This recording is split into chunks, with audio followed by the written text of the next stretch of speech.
Hi, my name is Courtney Cleverdon. I'm a sophomore at Cair Paravel Latin School, and today I will be performing the inaugural address of President John F. Kennedy. Fellow citizens, we observe today not a victory of party, but a celebration of freedom, symbolizing an end as well as a beginning, signifying renewal as well as change. For I have sworn before you and Almighty God the same solemn oath our forebears prescribed nearly a century and 3/4 ago. The world is very different now. For now, man holds in his mortal hands the power to abolish all forms of human poverty and all forms of human life. And yet, the same revolutionary beliefs for which our forebears fought are still at issue today around the globe. The belief that the rights of man come not from the generosity of the state, but from the hand of God.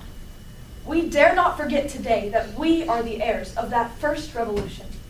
Let the word go forth from this time and place to friend and foe alike that the torch has been passed to a new generation of Americans, born in this century, tempered by war, disciplined by a hard and bitter peace, proud of our ancient heritage, and unwilling to witness or permit the slow undoing of those human rights to which this nation has always been committed, and to which we are committed today, at home and around the world. Let every nation know, whether it wishes us well or ill, that we shall pay any price, bear any burden, meet any hardship, support any friend, oppose any foe, to assure the survival and the success of liberty. This much we pledge, and more. To those old allies whose cultural and spiritual origins we share, we pledge the loyalty of faithful friends. United, there is little we cannot do in a host of cooperative ventures. Divided, there is little we can do, for we dare not meet a powerful challenge at odds and split asunder. To those new states, whom we welcome to the ranks of the free, we pledge our word that one form of colonial control shall not have passed away merely to be replaced by a far more iron tyranny. We shall not always expect to find them supporting our view, but we shall always hope to find them strongly defending their own freedom, and to remember that, in the past, those who foolishly sought power by riding the back of the tiger ended up inside. To those people in the huts and villages of half the globe struggling to break the bonds of mass misery, we pledge our best efforts to help them help themselves for whatever period is required. Not because the communists may be doing it, not because we seek their votes, but because it is right. If a free society cannot help the many who are poor, it cannot save the few who are rich. To our sister republic south of our border, we offer a special pledge to convert our good words into good deeds in a new alliance for progress, to assist free men and free governments in casting off the chains of poverty. But this peaceful revolution of hope cannot become the prey of hostile powers. Let all our neighbors know that we shall join with them to oppose aggression or subversion anywhere in the Americas, and let every other power know that this hemisphere intends to remain the master of its own house.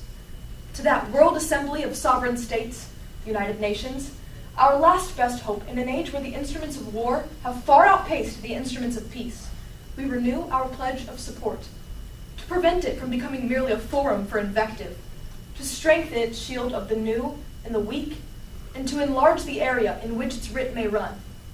Finally, to those who would make themselves our adversary, we offer not a pledge, but a request, that both sides begin anew the quest for peace before the dark powers of destruction unleashed by science engulf all of humanity in planned or accidental self-destruction. We dare not tempt them with weakness, for only when our arms are sufficient beyond doubt can we be certain beyond doubt that they will never be employed. But neither can two great and powerful groups of nations take comfort from our present course. Both sides overburdened by the cost of modern weapons, both rightly alarmed by the steady spread of the deadly atom, yet both racing to alter that uncertain balance of terror that stays the hand of mankind's final war. So, let us begin anew, remembering on both sides that civility is not a sign of weakness, and that sincerity is always subject to proof. Let us never negotiate out of fear, but let us never fear to negotiate. Let both sides explore what problems unite us instead of belaboring those problems which divide us. Let both sides, for the first time, formulate serious and precise proposals for the inspection and control of arms, and bring the absolute power to destroy other nations under the absolute control of all nations. Let both sides seek to invoke the wonders of science instead of its terrors. Together, let us explore the stars, conquer the deserts, eradicate disease, tap the ocean depths, and encourage the arts and commerce. Let both sides unite to heed in all corners of the earth the command of Isaiah to undo the heavy burdens and let the oppressed go free. And if this beachhead of cooperation may push back a jungle of suspicion, let both sides join in creating a new endeavor, not a new balance of power, but a new world of law, where the strong are just, and the weak secure, and the peace preserved. All of this will not be finished in the first 100 days, nor will it be finished in the first 1,000 days, nor in the life of this administration, nor even perhaps in our lifetime on this planet. But let us begin. In your hands, my fellow citizens, more than mine, will rest the final success or failure of our course. Since this country was founded, each generation of Americans has been summoned to give testimony to its national loyalty. The graves of young Americans who have answered this call to service around the globe.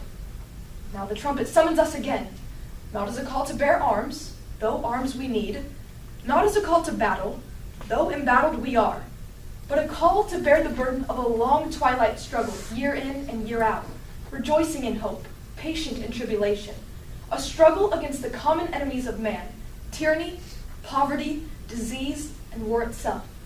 Can we forge against these enemies a grand and global alliance, north and south, east and west, that can assure a more fruitful life for all mankind? Will you join in that historic effort?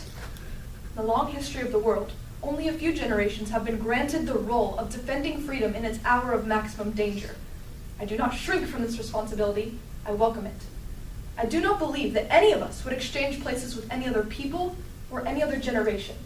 The energy, the faith, the devotion which we bring to this endeavor will light our country and all who serve it. And the glow from that fire can truly light the world. And so, my fellow Americans, ask not what your country can do for you. Ask what you can do for your country. My fellow citizens of the world, ask not what America will do for you, but what together we can do for the freedom of man. And finally, whether you are citizens of America or citizens of the world, ask of us here the same high standards of strength and sacrifice which we ask of you. With a clear conscience, our only sure reward, with history the final judge of our deeds, let us go forth to lead the land we love, asking his blessing and his help, but knowing that here on earth, God's work must truly be our own. Thank you.